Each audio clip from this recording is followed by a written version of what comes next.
বিশ্বনবী মক্কায় বসে বসে তাহাজ্জুদের সালাত পড়ে আল্লাহর কাছে দোয়া করলেন, আল্লাহুম্মা আইজ্জাল ইসলাম বিআহাব্বির রাজুলাইনি ইলাইক।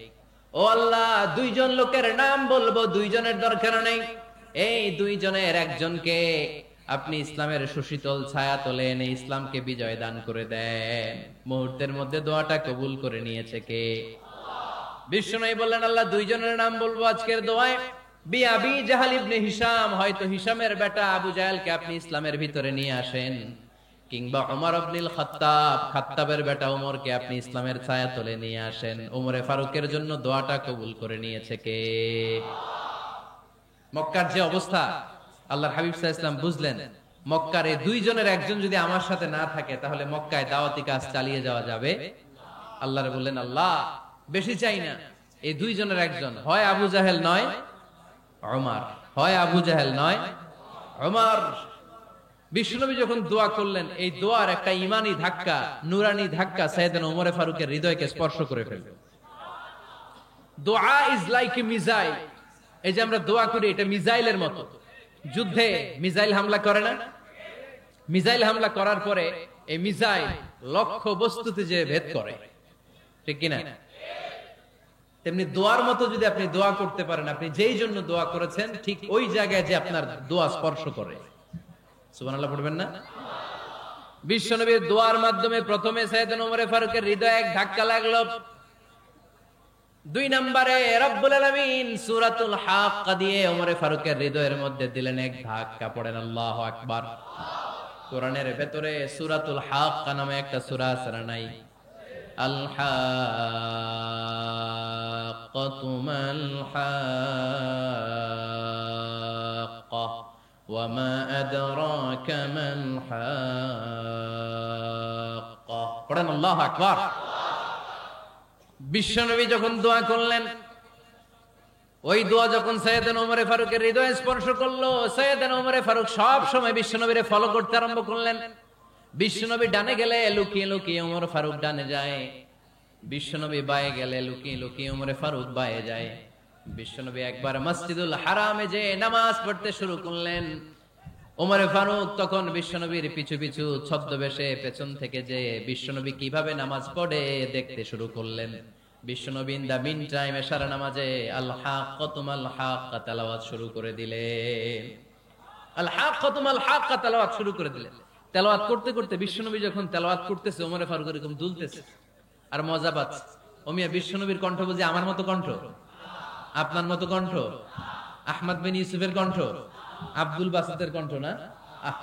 বিশ্বনবীর গলায় যে কি সুরের ঝংকার আল্লাহ দিয়েছেন, কি সুরের লহরী আল্লাহ দিয়েছেন, একবার যে শুনতো পাগল হয়ে যেত। আল্লাহু আকবার। বিশ্বনবী সূরা হাক্কা মন্ত্রমুগ্ধ তেলাওয়াতে, মন্ত্রমুগ্ধ সুর দিয়ে, মন্ত্রমুগ্ধ কণ্ঠ দিয়ে তেলাওয়াত করতে লাগলেন। এশার সালাতে ওমর ফারুক দুলতে লাগলেন। ওমর ফারুক যত শুনে অবাক হয়ে যায়, যত শুনে অবাক হয়ে যায়, যতই শুনে অবাক। কিরে? কারণ তিনি আরবি ভাষা বুঝতেন। এত সুন্দর শব্দের গাঁথনি, এত প্রাঞ্জল বর্ণনা, এত সুন্দর অন্তমিল, এটা কবিতা না হয়ে পারে না। উনি মনে মনে ভাবলেন, এটা মনে হয় কবিতা। It might be poem, it could be poem. Muhammad মনে হয় কবি হয়ে গেছে, তার কাব্য প্রতিভা দিয়ে সে এটা বানিয়েছে। তা না হলে এত সুন্দর কথা, এটা কবিতা না হয়ে পারে। ইন দ্য মিন টাইম বিশ্বনবী কিন্তু দেখতেছে না যে পেছনে ওমর। বিশ্বনবী তেলাওয়াত করছিলেন। ইন দ্য মিন টাইম বিশ্বনবী পড়ছিলেন, ওমা হুয়া বিকাউলি শাইরিন কলিলাম মা তুমিনুন।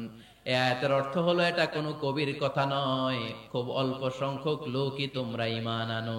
সুবহানাল্লাহ পড়ে। এটাকে বলে কোইন্সিডেন্ট। কোইন্সিডেন্ট, হুট করে অনেক সময় মিলে যায়। যায় কি যায় না?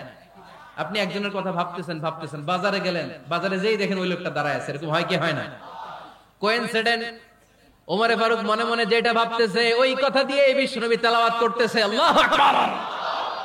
বিশ্বনবী যে আয়াত তেলাওয়াত করছিলেন, আয়াতের অর্থ হলো, এটা কোনো কবির বানানো কবিতা না, খুব অল্প সংখ্যক লোকই তোমরা ঈমান আনো। ওমর ফারুক আটকে উঠলেন, থমকে দাঁড়ালেন। ঘটনা কি? আমি মনে মনে ভাবলাম, কি রে, এত সুন্দর কথা, এটা তো মানুষের কথা হতে পারে না, এটা নিশ্চয়ই কবিতা, কবির কথা। কিন্তু মুহাম্মদ এখন আবার পড়তেছে ওমা হুয়া বিকাউলি শাইর, এটা কোন শায়েরের কবির কথা নয়। কলিলাম মা তুমিনুন, অল্পই তোমরা ঈমান আনো। তার মানে আমার মনে যা চলে মুহাম্মদ এটা টের পায়। মুহাম্মদ গণক। নাউজুবিল্লাহ পড়বেন না? মুহাম্মদ অনেক বড় মাপের একজন গণক। মানুষের হৃদয়ে কি চলে, মনে মনে কি ভাবে, মুহাম্মদ না দেখেও বলে দিতে পারে। ইন দা মিন টাইম বিশ্বনবী পরের আয়াতে পড়লেন ওয়ালা বিকাউলি কাহিনিন কলিলাম মা তাযাক্কারুন। এই আয়াতের অর্থ হলো এটা কোনো গণকের বানানো গণনা নয়, খুব অল্প সংখ্যক লোকই তোমরা উপদেশ হিসেবে এটাকে মানো। সুবহানাল্লাহ পড়েন। এবার আর ওমরে ফারুকের সহ্য হয় না, কি আজীব তামাশা। প্রথমে মনে করলাম কবিতা, মোহাম্মদ কয় কবি না, সে কবি না, এটা কবিতা না। তারপর ভাবলাম সে গণক, সে আয়াত পরে পরে বলে দিল এটা গণনা নয়, তাহলে এটা কি? এটা কি কবিতাও না, গণনাও না, তাহলে এটা কি? বিশ্বনবী তখন বললেন তানজিলুম মির রাব্বিল আলামিন। সুবহানাল্লাহ পড়েন। পরের আয়াত ছিল তানজিলুম মির রাব্বিল আলামিন। এটা দুনিয়ার কোন কবির বানানো কবিতা না, এটা কোন গণকের গণনা না, এটা কোন সাহিত্যিকের বানানো সাহিত্য নয়, এটা মহাবিশ্বের পরিচালক রব্বুল আলামিনের কাছ থেকে পাঠানো কিতাব কোরআন। সূরা হাক্কার ধাক্কায় ওমরে ফারুক কাইত। প্রথমে ধাক্কাটা লাগলো যে দোয়া। বিষ্ণুনবী তাহাজ্জুদে কেঁদে দোয়া করলেন, আল্লাহ হয় আবু জাহেলের দিবা নাইলে ওমরের দিবা। ওই দোয়া ওমরে ফারুকের হৃদয়ে ছোঁয়া লেগেছে। এরপর হাক্কা, সূরাতুল হাক্কা দিয়ে দিলে এক ধাক্কা। এই ধাক্কা খেয়ে উথাল পাথাল হৃদয়ের মধ্যে, হায় রে এ কি বাণী, এ কেমন কথা, কে মুহাম্মদ? তারপরও শয়তানের ওয়াসওয়াসা আছে না নাই? আল্লাহ বলে যতই ওয়াসওয়াসা ওমরকে দেয়া হোক, আমি ওমরে ফারুককে মুসলিম উম্মতের সেনাপতি বানিয়ে ছাড়বো, আমি সেনাপতি বানাবো। এবার 3 নাম্বার ডোজ। ডাক্তারের কাছে গেলে প্রথমে দেখবেন সিম্পল ডোজ দেয়, নরমাল ওষুধ। এটাতে কাজ না হলে ডোজ বাড়ায়, একেবারে কাজ না হলে অ্যান্টিবায়োটিক মারে, আছে না নাই? আল্লাহ প্রথমে দোয়ার ছোঁয়া লাগালেন, তারপর সূরা হাক্কা দিয়ে ধাক্কা মারলেন, এরপরে রব্বুল আলামিন বলেন এবার 3 নাম্বার ডোজ সূরা তহা দিয়ে আমি তোমার হৃদয়টারে উজালা বানায় দেব রে ওমর। শয়তান ওদিক দিয়ে ওয়াসওয়াসা, খেলা দুই দিক থেকে চলতেছে। আল্লাহ তাআলা হেদায়েতের রাস্তায় টানছে, শয়তান জাহান্নামের দিকে টানছে। ঘোষণা দেয়া হলো মক্কায়, মুহাম্মাদের মাথা কেটে এনে দিলে এত এত স্বর্ণ মুদ্রা দেয়া হবে। ওমরে ফারুক রাজি হয়ে গেলেন। নাঙ্গা তলোয়ার নিয়ে বিশ্বনবীর মাথা কাটার জন্য ছুটলেন। নাউজুবিল্লাহ পড়বেন না? বনু জাহরা গোত্রের এক লোক বলে, আইনা ইয়া ওমর, কই যাও? মুহাম্মাদের মাথা কাটতে যাই। আরে মুহাম্মাদের মাথা কাটতে যাও? তোমার বোন ফাতিমা বিনতে খাত্তাব আর তোমার বোন জামাই সাঈদ কদ সাবা, এরা তো ধর্ম ত্যাগ করে ফেলছে। এটা তো আমাদের ধর্ম ত্যাগ করে মুহাম্মাদের ফলোয়ার হয়ে গেছে। আগে ওমর ঘর সামলাও, পরে মুহাম্মাদের মাথা কাটতে যেও। ওমরে ফারুক অবাক হয়ে গেলেন। তলোয়ার নিয়ে বিশ্বনবীর দিকে না যে নিজের বাড়ির দিকে চলে গেলেন। বিশ্বনবীর আপন বোন ফাতিমা বিনতে খাত্তাব, বোন জামাই সাঈদ আর খাব্বাব রাদিয়াল্লাহু তাআলা আনহু, তিনজন মিলে সূরা তহা তেলাওয়াত করছিলেন। পড়েন সুবহানাল্লাহ। মক্কায় লুকিয়ে লুকিয়ে দাওয়াত হতো। খাব্বাব রাদিয়াল্লাহু তাআলা আনহু একটা চামড়ার ফলকের মধ্যে সূরা তহার কয়েকটা আয়াত এনে ওমরে ফারুকের বোন আর বোন জামাইকে শিক্ষা দিচ্ছে, ট্রেনিং দিচ্ছে। সুবহানাল্লাহ পড়েন। লুকিয়ে লুকিয়ে ওমরে ফারুক যখন ঘরে চলে আসলেন, এরা তটস্থ হয়ে গেল। সাইয়েদনা খাব্বাব বিছানার তলায় লুকিয়ে গেলেন। ওমরে ফারুক বললেন, দরজা খোলো। ফাতিমা বিনতে খাত্তাব দরজা খোলার পরে নির্মম ভাবে সাইয়েদনা ওমর রাদিয়াল্লাহু তাআলা আনহু বোনের গায়ে আঘাত শুরু করে দিল। বোন জামাইকে আহত করতে শুরু করলো আর বলতে শুরু করলো, তোরা পাগল হলি কেন? কি আছে ওই মুহাম্মাদের মধ্যে? কি জাদু নিয়ে সে এসেছে? সে যাই বলে লোকজন পাগল হয়ে যায়, সবাই তার উপর কালিমা পড়ে ঈমান এনে ফেলে। কি এমন জিনিস তোদের কাছে আছে যেটা দেখে মুহাম্মদকে তোরা ভালোবাসলি? কি আছে? কি পড়তেছিলি আমারে দেখা। ফাতেমা বলে, ইন্নাকা রিজসুন লা ইয়ামাসসুহু ইল্লাল মুতাহহারুন। ও আমার ভাই ওমর, তুমি নাপাক। তুমি কি? লা ইয়ামাসসুহু ইল্লাল মুতাহহারুন, পবিত্রতা অর্জন না করে এই কোরআন ধরা যায় না। সুবহানাল্লাহ পড়েন। ওমরে ফারুক গোসল করে আসলেন, কারণ ধাক্কা তো আগে কয়েকটা খাইছে। কথা বুঝেন নাই বোধহয়? প্রথমে দোয়ার ধাক্কা, পরে কোন সূরা দিয়ে ধাক্কা? হাক্কা দিয়ে ধাক্কা। 3 নম্বরে এখন আরেকটা ধাক্কা খাবে। গোসল করে আসলেন, ফাতেমা বিনতে খাত্তাব বললেন, গোসল যখন করে এসেছেন এই নেন। উমরে ফারুক এবার চামড়ার কাপড়ের মধ্যে সূরা তহার প্রথম আয়াতের দিকে নজর করলেন। নজর করেই কোরআনের প্রেমে পড়ে গেলেন। পড়েন সুবহানাল্লাহ। উমরে ফারুক পড়তে আরম্ভ করলেন, তহা মা আনজালনা আলাইকাল কুরআনা লিতাশকা ইল্লা তাযকিরাতাল লিমান ইয়াখশা তানজিলাম মিম্মান খালাকাল আরদা ওয়াস সামাওয়াতিল উলা। সুবহানাল্লাহ পড়েন।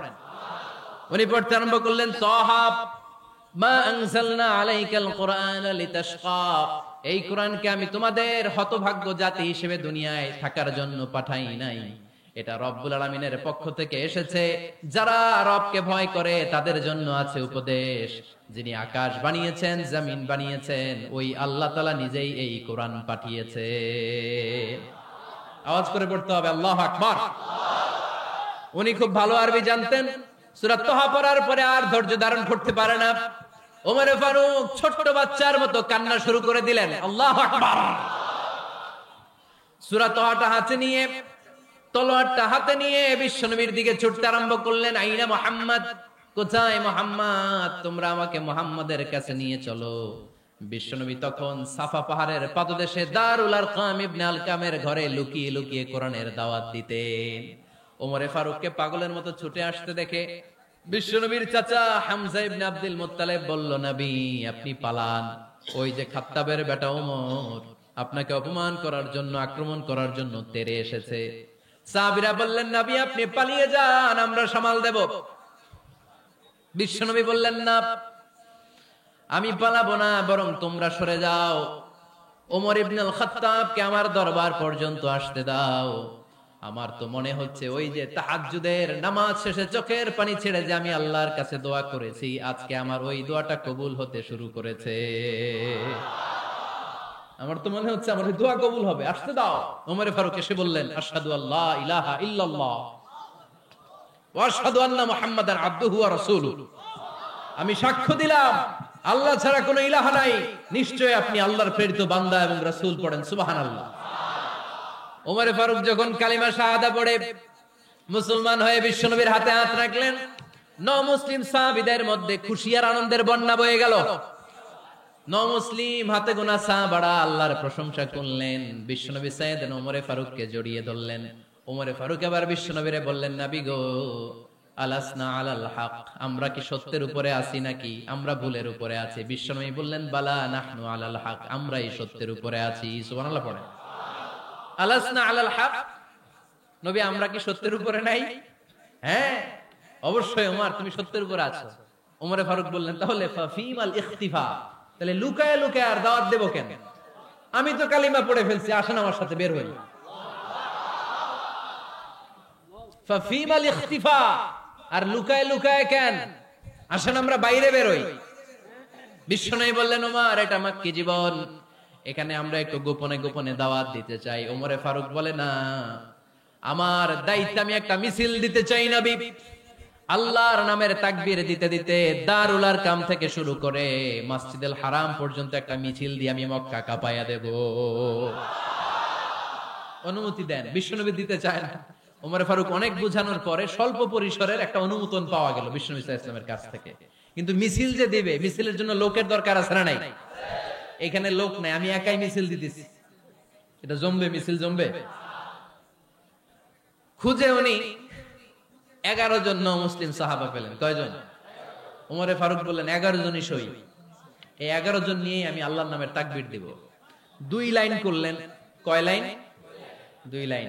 পেছনে 6 জন, আর এই লাইনের নেতা বানালেন বিশ্বনবীর চাচা হামজাকে রাদিয়াল্লাহু তাআলা আনহু।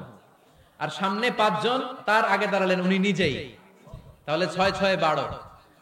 বললেন এই 2 লাইনে আমরা তাকবীর দিতে দিতে, বেশি না, এই দারুল আরকামের ঘর থেকে, আপনারা জানেন যে সাফা মারওয়া এখন যে সাই হয়, এই সাফার পাদদেশে ছিল দারুল আরকামের ঘর। উনি বললেন এখান থেকে ওই যে কাবার গিলাফ দেখা যায়, কাবার গিলাফ পর্যন্ত আমরা এই তাকবীর নিয়ে ওখানে যাব। সুবহানাল্লাহ পড়বেন না? ওখানে উনি দাঁড়িয়ে ছোট্ট একটা ভাষণ দিয়েছিলেন। উনি বলেছিলেন, মান আরাদা আন তাসকুলা উম্মু ওয়া ইয়াতামা ওয়ালাদু ওয়া তারমিলা যাওজাতুহু ফালিয়াসুদ্দানি। খেয়াল করে শুনেন, কান দুইটা খরগোশের কানের মতো খাড়া করেন। উনি এক বাক্যের একটা ভাষণ দিলেন। ভাষণ দিতে জানলে বড় ভাষণ দেয়া লাগে না। এক বাক্যের ভাষণ দিয়ে গোটা বিশ্বকে ঝাঁকুনি মারা যায়। চিল্লায় বলো ঠিক কিনা? ওমরে ফারুক এক বাক্যের একটা ছোট্ট ভাষণ দিলেন। মান আরাদা আন তাসকুলা উম্মু, কে আছো মায়ের এই মক্কায়, কে আছো মায়ের বুক খালি করতে চাও? ইয়াতামা ওয়ালাদু, কে আছো বাচ্চাগুলারে, নিজের সন্তানগুলোরে ইয়াতিম বানাতে চাও? কে আছো তারমিলা যাওজাতুহু, নিজের স্ত্রীকে বিধবা বানাতে চাও? ফালিয়া সুদ্দানি, বুকের পাটা থাকলে আমি ওমর রে থামাও। ফালিয়া সুদ্দানি, দেখি মক্কায় কার এত বড় বুকের পাটা। কে আছো মায়ের বুক খালি করতে চাও, সন্তান রে এতিম বানাতে চাও, স্ত্রীকে বিধবা বানাতে চাও? ফালিয়া সুদ্দানি, পারলে আমারে ঠেকাও। এই বলে উনি আল্লাহু আকবার, আল্লাহু আকবার, আল্লাহু আকবার বলে স্লোগান শুরু করে দিলেন। এক এক স্লোগানে মক্কার মরুজমিন থারথার করে কাঁপতে আরম্ভ করলো। এই মিছিল মক্কার কেউ দেয় নাই। মিছিলের আওয়াজ শুনে আবু জাহেল বাইরিস, উতবা বাইরিস, শাইবা, ওয়ালিদ ইবনে মুগিরা সব বের হয়েছে। কিরে, আমার এলাকায় এত বড় স্লোগান, কার এত সাহস? বের হয়ে দেখে মিছিলের সামনে ওমর। ওমর রে দেখে দিছে এক দৌড়। কারণ ওমরে ফারুককে থামানোর মতো বাপের বেটা মক্কায় দ্বিতীয়টা কেউ ছিল না। আওয়াজ করে বলেন ঠিক কিনা? ওমরে ফারুক আল্লাহু আকবার, আল্লাহু আকবার বলে স্লোগান দিতে দিতে মসজিদুল হারামের ভেতরে ঢুকে গেল। কাবার গিলাফ ধরার পরে সেদিন মিছিল থেমেছে। ওই আল্লাহর নামের স্লোগান সেদিন কেউ থামাতে পারে নাই, কিয়ামত পর্যন্ত কেউ থামাতে পারবে না। চিল্লায় বলো ঠিক কিনা?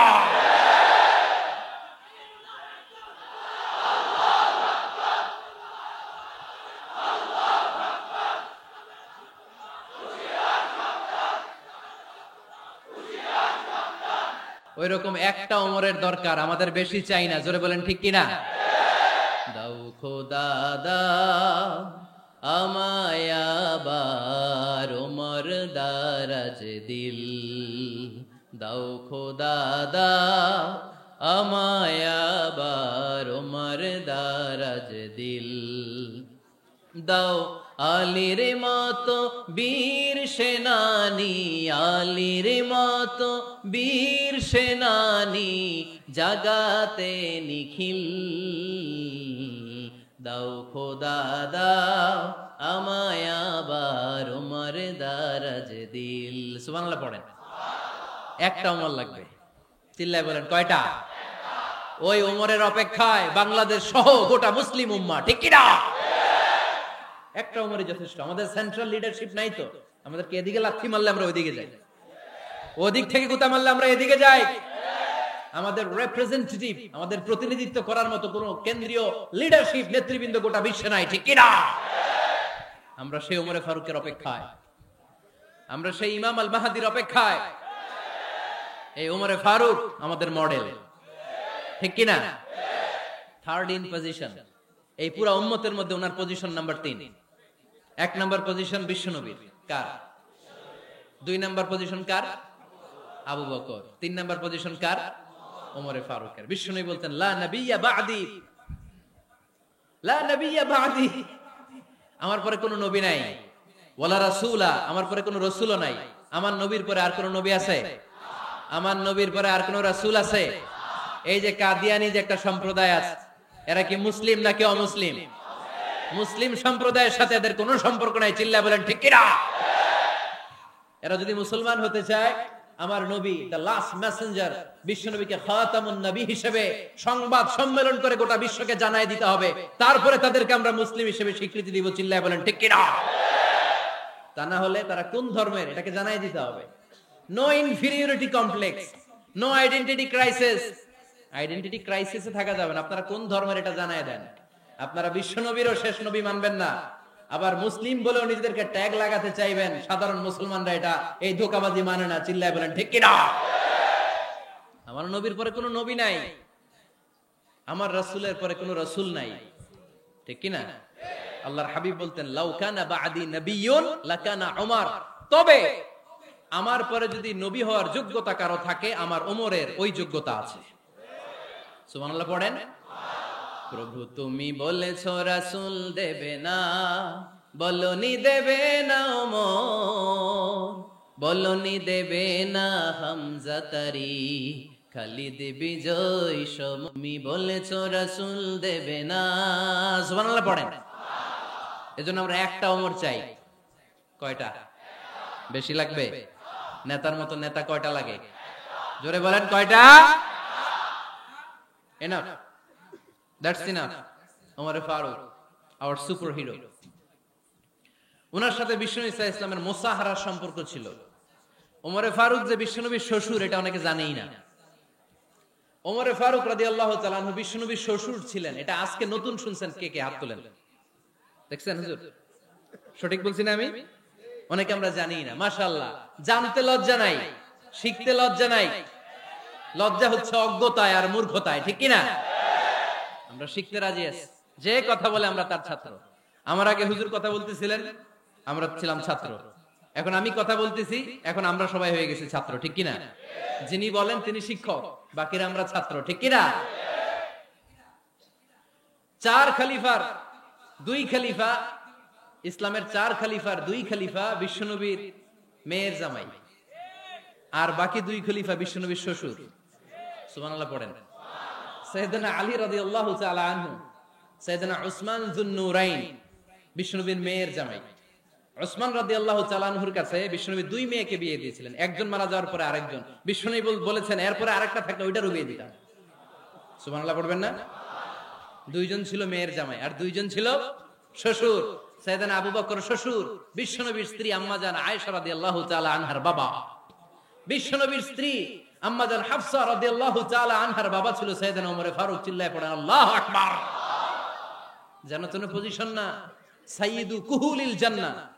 জান্নাতে যত নারীরা যাবে, নারীদের সর্দারিনী হবে সাইয়্যিদাতুনা ফাতেমা রাদিয়াল্লাহু তাআলা আনহা। এই ফরিদপুরের যত ইয়াং স্টাররা তোমরা যারা জান্নাতে যাবে, তোমাদের লিডার হবে সাইয়েদনা হাসান আর হুসাইন রাদিয়াল্লাহু তাআলা আনহুমা। আর বয়স্ক মুরব্বীরা যারা জান্নাতে ঢুকবেন, আপনাদের লিডার হবে সাইয়েদনা আবু বকর আর সাইয়েদনা ওমর ফারুক রাদিয়াল্লাহু তাআলা আনহু। সুবহানাল্লাহ পড়তে পারলেন না? ওমর ফারুক এটা সাধারণ কোনো ক্যারেক্টারিস্টিক্স নয়। ওনাকে আল্লাহ তাআলা নলেজও দিয়েছেন, আবার দ্বীনদারিও দিয়েছেন।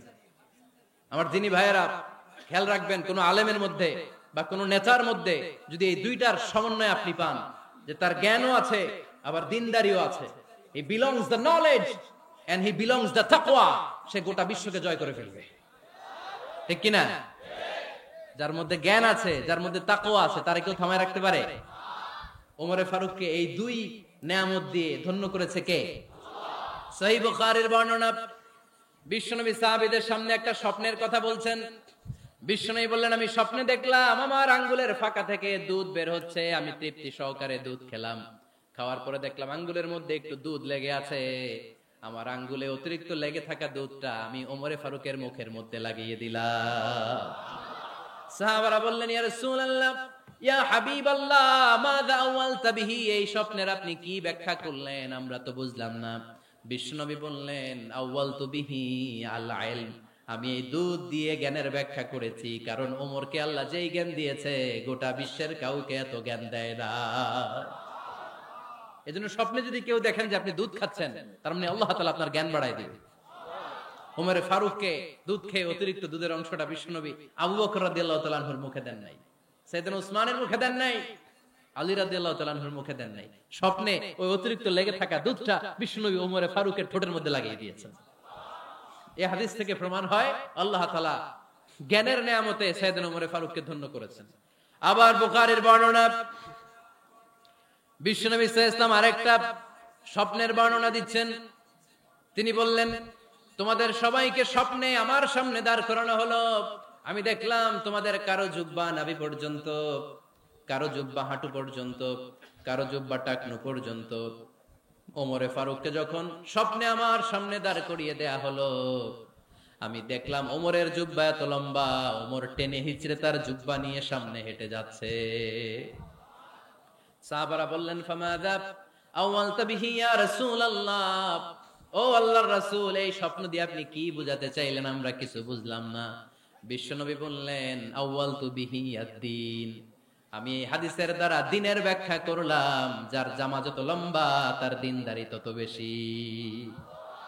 সুবহানাল্লাহ, আসতে পড়েন। স্বপ্নে দেখলেন কোন সাহাবীর জুব্বা নাবি, কোন সাহাবীর হাঁটু, কারোটা টাকনু, কিন্তু ওমরে ফারুকের জুব্বা এত লম্বা, ইয়াজুরু সাওবাহু, তিনি তার জুব্বা টেনে হিচড়ে যাচ্ছেন। বিশ্বনবী বললেন, এটা দ্বারা আমি দিন, আমি তাকওয়া, দিনদারি, তাকওয়া এটার ব্যাখ্যা করেছি। তার মানে ওমরে ফারুকের তাকওয়ার সামনে সব তাকওয়া পানি হয়ে যাবে। কোন সুবহানাল্লাহ। আল্লাহ তাআলা সাইয়েদনা ওমরে ফারুককে দ্বীনের জ্ঞান দিয়েছেন, তাকওয়া দিয়েছেন। যুবক ভাইরা, যাকে আল্লাহ তাআলা দ্বীনের জ্ঞান দেয়, যাকে আল্লাহ তাআলা তাকওয়ার এই গুণ দিয়ে সমৃদ্ধ করে, তার জন্য গোটা বিশ্বের সব দরজাগুলোকে ওপেন করে দেয় কে? কত বড় মুত্তাকি ছিলেন সাইয়েদনা ওমরে ফারুক। মদিনার সমাজে কয়জন মুনাফিক ছিল বিশ্বনবী ছাড়া কেউ বলতে পারতেন না। বিশ্বনবী কোন সাহাবীকে মুনাফিকদের লিস্ট দিয়ে যান নাই, একজন সাহাবী ছাড়া। দেখি কেউ বলতে পারেন কিনা ওই সাহাবীর নাম? কি নাম? হুযায়ফা ইবনুল ইয়ামান রাদিয়াল্লাহু তাআলা আনহু। উনাকে বলা হতো সাহিবু সিররি রাসূলিল্লাহ, আল্লাহ রাসূল সাল্লাল্লাহু আলাইহি ওয়াসাল্লামের গোপন তথ্যের ধারক বাহক। সুবহানাল্লাহ পড়বেন না? বিশ্বনবী ইন্তেকালের আগে মদিনার সমাজে মোট কয়জন মুনাফিক আছে, এই তথ্য আবু বকরকে বলেন নাই, ওমর রাদিয়াল্লাহু তাআলা আনহুকে বলেন নাই, উসমান রাদিয়াল্লাহু তাআলা আনহু, আলী রাদিয়াল্লাহু তাআলা আনহু, আশারাতুল মুবাশশিরিনা বিল জান্নাহ কোন সাহাবীকে বলেন নাই। শুধুমাত্র কেবলমাত্র একমাত্র হুযায়ফা ইবনুল ইয়ামান রাদিয়াল্লাহু তাআলা আনহুর কাছে মুনাফিকদের লিস্টে বিশ্বনবী দিয়ে গিয়েছে। সুবহানাল্লাহ পড়েন। মদিনায় কারা কারা মুনাফিক কেউ জানতো না হুযায়ফা ছাড়া। কে ছাড়া? নামটা আজকে মুখস্থ করেন, যাতে অন্য কোনো ওয়াজে কেউ জিজ্ঞেস করলে বলতে পারেন। মুনাফিকদের লিস্ট যে সাহাবীর কাছে বিশ্বনবী দিয়ে গিয়েছিলেন, সাহাবীর নাম কি? নাম? নামটা কেমন লাগে? ভাল লাগে? অনেকে আমারে জিজ্ঞেস করে, হুজুর আমার ছেলে হবে আগামী মাসে, একটা নাম দেন। নাম দিয়ে দিলাম হুযায়ফা। যাদের হবে ছেলে, এলাকায় যাদের নেক্সট কয়েক মাসে ছেলে হবে, খালি হুযায়ফা চলবে। কি চলবে? ভাল লাগে? নামটা ভাল লাগে? রাইখেন, অনেক সুন্দর নাম। উনি জানতেন মুনাফিক কারা। দেখেন ওমরে ফারুকের তাকওয়ার লেভেলটা কত হাই। ওমরে ফারুক একদিন হুযায়ফা রাদিয়াল্লাহু তাআলা আনহুর কাছে গেলেন, যে বললেন, হুযায়ফা, বিশ্বনবী ইন্তেকালের আগে মুনাফিকদের নামের লিস্টটা কারো কাছে দেয় নাই, আমার জানা নাই, সাইয়েদনা আবু বকরের জানা নাই, কোন সাহাবীর জানা নাই, তুমি ছাড়া। আমি তোমার কাছে জানতে চাই, আমি ওমরের নামটা ওই মুনাফিকদের খাতায় আছে কিনা আমার একটু বলো। আমার ওমরের নামটা ওই মুনাফিকদের লিস্টিতে একটু আছে কিনা, নামটা একটু বলো। যদি থাকে আমি ভালো হয়ে যাব। আমি নেফাকি দূর করে পাক্কা মুমিন হতে চাই। আমার নাম যদি মুনাফিকের লিস্টে থাকে আমি তো শেষ। হুযায়ফা চোখের পানি ছেড়ে দিয়ে বলে, আমিরুল মুমিনিন, কেমন প্রশ্ন করলেন আপনি? আপনি বিশ্বনবীর শ্বশুর। এই উম্মতে আপনার পজিশন 3 নাম্বার। আপনারে মুনাফিকরা ভয় পায়, শয়তান আপনারে ভয় পায়। আপনি জান্নাতে সব বয়স্ক লোকদেরকে নিয়ে জান্নাতের মধ্যে আগে আগে ঢুকবেন। কেমন করে মুনাফিকদের কাতারে আপনার নাম থাকতে পারে ওমর? সুবহানাল্লাহ পড়ে। কি বিনয়ী, কি তাকওয়া। হুযায়ফাকে যে ধরতেন, হুযায়ফা একটু বলো না আমার নামটা মুনাফিকদের লিস্টিতে আছে কিনা। ওমরে ফারুকের যদি এই টেনশন থাকে যে আমি মুনাফিক হয়ে গেলাম কিনা, আমাদের এই টেনশন থাকার দরকার আছে না নাই? হ্যাঁ, যেন সব সময় আল্লাহর কাছে দোয়া করতে হবে, আল্লাহ তুমি নেফাকি থেকে আমাদেরকে বাঁচাও। আরো জোরে পড়েন আমিন। আপনারা ওঠা বসা শুরু করলেন কেন? অনেক রাত হয়ে গেছে তাই? হ্যাঁ, শেষ করে দেই তাহলে না? যে অনেকের কষ্ট হচ্ছে মনে হচ্ছে। হ্যাঁ, এক নম্বরে যাচ্ছে এইটা সব মুখস্থ দেখি। হ্যাঁ, 1 নাম্বার, 2 নাম্বার, 3 নাম্বার। 1 নাম্বার হইল পেশাবখানা, 2 নাম্বার পায়খানা, 3 নাম্বার নাকি এইটা?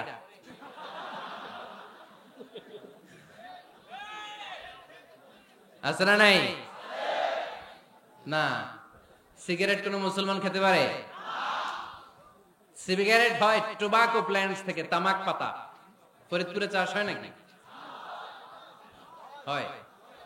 কোন থানায় হয় বেশি? হ্যাঁ, তামাক ক্ষেত যারা দেখছেন, কোন বেড়া লাগানো লাগে? কেন? ছাগলও মুখ দেয় না। তো যেটা ছাগলে খায় না এটা কোনো মুমিন বান্দা খাইতে পারে? তো খান কেন এগুলো, পচা জিনিস? হ্যাঁ, এই পৃথিবীতে বিড়ি আর সিগারেটই একমাত্র খানা যেটা টয়লেটে ঢুকে খাওয়া যায়, তাই না? পৃথিবীতে সিগারেট আর বিড়ি একমাত্র খাবার।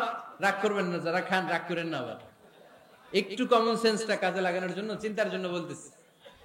এটাই পৃথিবীর একমাত্র খাবার যেই খাবারের গায়ে এই খাবারের বদনাম লেখা থাকে, স্মোকিং কজেস ক্যান্সার, ধূমপান কর্কট রোগের কারণ, ধূমপান স্বাস্থ্যের পক্ষে ক্ষতিকারক, লেখা থাকে না?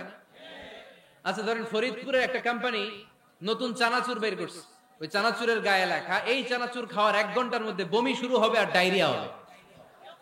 খাবেন? কি কইবেন? তুই খা। দোকানদারে কি কইবেন? তুই খা, তোর বমি হোক, তোর 14 গোষ্ঠীর ডায়রিয়া হোক, আমি টাকা দিয়ে এগুলো কিনবো না, ঠিক কিনা? কারণ এই প্রোডাক্টের গায়ে এই প্রোডাক্টের বদনাম লেখা, এটা আমরা কিনবো কেন? কিন্তু সিগারেটের উপরে সিগারেটের বদনাম লেখা থাকার পরও আমরা খাই, টয়লেটে বসে খাই। আহা, এটার মধ্যে একটা পয়জন আছে, এটাকে বলে স্লো পয়জন, নিকোটিন। এটা আপনার লাং ফুসফুসকে শেষ করে দিবে, স্লো পয়জন। সিগারেট খাওয়া অনেকটা আত্মহত্যা শামিল। বিষ খেলে সাথে সাথে মরে, সিগারেট খেলে ধুকে ধুকে মরে। আর সিগারেট থেকে হিরোইন, গাঁজা, ফেন্সিডিল, ইয়াবা, মেরিজুয়ানার পথে মানুষ পথ বাড়ায়, পা বাড়ায়, তাই না? এগুলো খাবেন না। ওয়ালা তুলকু আইদিকুম ইলা তাহলুকা, নিজে নিজেকে স্বেচ্ছায় ধ্বংসের দিকে ঠেলে দিও না। জীবনটা অনেক সুন্দর, জীবনটা অনেক রঙিন, আল্লাহর দেয় জীবনটাকে উপভোগ করার দরকার আছে না নাই? এই জন্য সিগারেটকে এই ফরিদপুরের প্রোগ্রাম থেকে আমরা আজকে নো বলে দিলাম। কি বলে দিব? আওয়াজ করে সবাইকে আমরা সবাই একসাথে বলবো, সিগারেটকে কি বললাম? মনে থাকবে না? মাহফিলের প্যান্ডেল থেকে বাইর হয়ে আবার ইয়েস, হ্যাঁ না, ইয়েস করা যাবে না। সিগারেটকে কি বললাম? নো। ওমর ফারুক রাদিয়াল্লাহু তাআলা আনহু, আমাদের সুপার হিরো, আমাদের সবাই বলেন আমাদের, উনি কত বড় সুপার হিরো শুনেন। উনি জুমার খুতবা দিচ্ছেন। কি দিচ্ছেন? মসজিদে নববীতে। খুতবার মাঝখানে হঠাৎ বললেন, ইয়া সারিয়াতাল জাবাল, ইয়া সারিয়াত ইবনে জানিমিল জাবাল। এই কথা বলেই আবার খুতবা দিতে শুরু করলেন। ওনার এই ইয়া সারিয়াত ইবনে জানিমিল জাবালের সাথে আগের কথারও কোনো মিল নাই, পরের কথারও কোনো মিল নাই। জুমার নামাজের পর মুসল্লি সাহাবারা ধরলেন, বললেন, ইয়া আমিরাল মুমিনিন। খুতবার মাঝখানে হঠাৎ করে ইয়া সারিয়াত ইবনে জালিমিল জাবাল বলে আপনি চিৎকার করলেন কেন? আপনার এই বাক্যের সাথে আপনার খুতবার আগের বাক্যের কোনো মিল নাই, আপনার খুতবার পরের বাক্যেরও কোনো মিল নাই। এই কথা আপনি কারে বললেন? কারে উদ্দেশ্য করে বললেন? এই কথার তাৎপর্য কি আমাদেরকে বুঝিয়ে বলেন। ওমর ফারুক বললেন, আমি যখন খুতবা দিচ্ছি আমি দেখতে পেলাম ওই যে কয়েক মাস আগে আমি আমার মুসলিম সেনাবাহিনী পারস্যে আক্রমণের জন্য পাঠিয়েছি, বর্তমান ইরান, ইরানের ওই বিশাল এলাকাতে পারস্যে আমি আমার ব্যাটালিয়ন পাঠিয়েছি। আমি হঠাৎ করে দেখতে পেলাম আমার মুসলিম বাহিনীর সেনাপতি যুদ্ধের এক পর্যায়ে তার ডানে আছে উপত্যকা, বায়ে আছে পাহাড়, সে পাহাড়ি রাস্তা ছেড়ে দিয়ে উপত্যকার দিকে যেতে শুরু করেছে।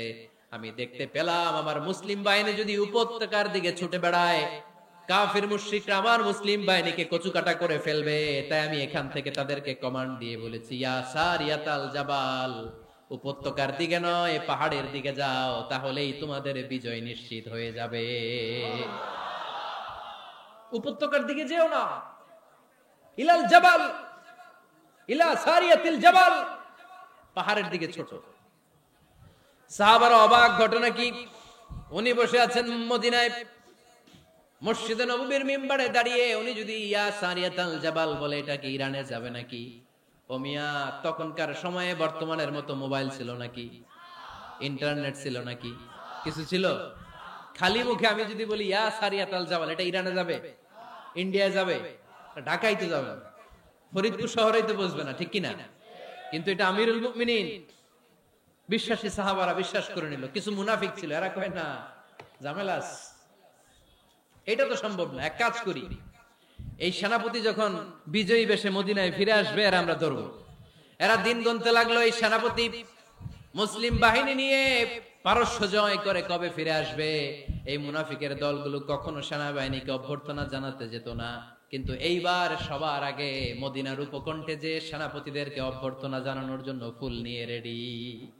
ফুল নিয়ে দাঁড়ায় আছে।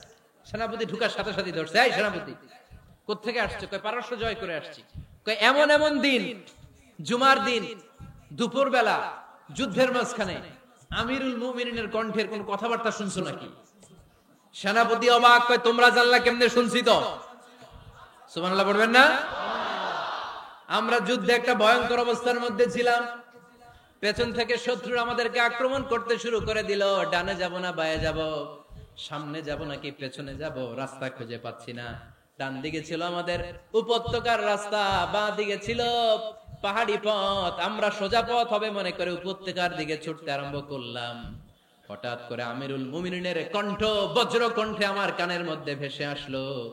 আমার মনে হলো আমিরুল মুমিনিন কেমন যেন আমাকে কমান্ড দিচ্ছেন আর বলছেন, ইয়া সারিয়াতাল জাবাল, ডান দিকে উপত্যকার পথে নয়, তাড়াতাড়ি পাহাড়ের দিকে সৈন্য বাহিনী নিয়ে উঠে যা। পাহাড়ের দিকে, ডানে না। This is wrong track and this is the right track. ওই দিন যদি উমরে ফারুকের ওই গাইডলাইন, আমিরুল মুমিনিনের কমান্ড যদি আমি না শুনতাম, আজকে বিজয়ের বেশে ফিরতেও পারতাম না, আমাদের চেহারাও তোমরা দেখতে পেছ না। উমরে ফারুকের ওই কমান্ড, ওই গাইডলাইন অদৃশ্য থেকে শোনার কারণে এই পারস্যের মধ্যে আমাদেরকে সেই যুদ্ধে বিজয় দান করেছে কে? দিস ইজ উমরে ফারুক, দিস ইজ উমরে ফারুক। বিশ্বনবী বলছেন, ওমর মা লাকিয়াকা শাইতানু সালিকান ফাজ্জান ইল্লা সালাকা ফাজ্জান গায়রা ফাজ্জিক। ওমর, শয়তান ইবলিস যদি তোমার কোনো রাস্তা দিয়ে হাঁটতে দেখে, শয়তান ওই রাস্তা রেখে দিয়ে অন্য রাস্তা দিয়ে হাঁটে। সুবহানাল্লাহ বাড়িতে যায় বললেন। কে বলতেছে? বিশ্বনবী। কার ব্যাপারে? ওমরে ফারুকের ব্যাপারে। শয়তান যদি দেখে যে ওমরে ফারুক এই রাস্তা দিয়ে হাঁটতেছে, শয়তান ওই রাস্তা রেখে দিয়ে অন্য রাস্তা দিয়ে হাঁটে। সুবহানাল্লাহ পড়েন। রাত্রিবেলা আমরা আমাদের বাচ্চা ছেলে মেয়েদেরকে যখন খাওয়াই, বাচ্চারা খেতে চায় না, এরকম হয় আপনাদের ফরিদপুর এলাকায়? হ্যাঁ, এই এলাকায় হয় নাকি? খেতে চায় না বাচ্চারা, এই চকলেট দেখায়া, এই মিনা কার্টুন দেখায়া, এইটা সেইটা এগুলো সেগুলো বলে, গল্প টল্প বলে ভুলায়া খাওয়ানো লাগে, তাই না? তারপরও খায় না। আমারও ছোট মেয়ে আছে, খেতে চায় না, এইটা সেইটা এমনি সেমনি খাওয়ানো লাগে। তো শেষে না পেরে মা বাবা বলতে বাধ্য হয়, ওই যে ভূত আসতেছে, ভূত, তাড়াতাড়ি তাড়াতাড়ি খাও, নাহলে যে ভূত ধরবে তোমারে। ওই যে বাঘ আসতেছে, বাঘ, তাড়াতাড়ি খাইলে নাহলে বাঘে কামড়াবে। বলি না আমরা? আপনারা কি বলেন? ভূত। আর কি বলেন?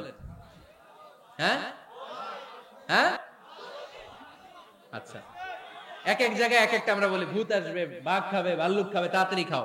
মদিনাতে যখন ওমরে ফারুক আমিরুল মুমিনিন, মদিনার মায়েরাও বাচ্চাদেরকে খাওয়াতে পারতো না, ছোট্ট মেয়েদেরকে খাওয়াতে পারতো না, খাওয়া নিয়ে যন্ত্রণা করতো।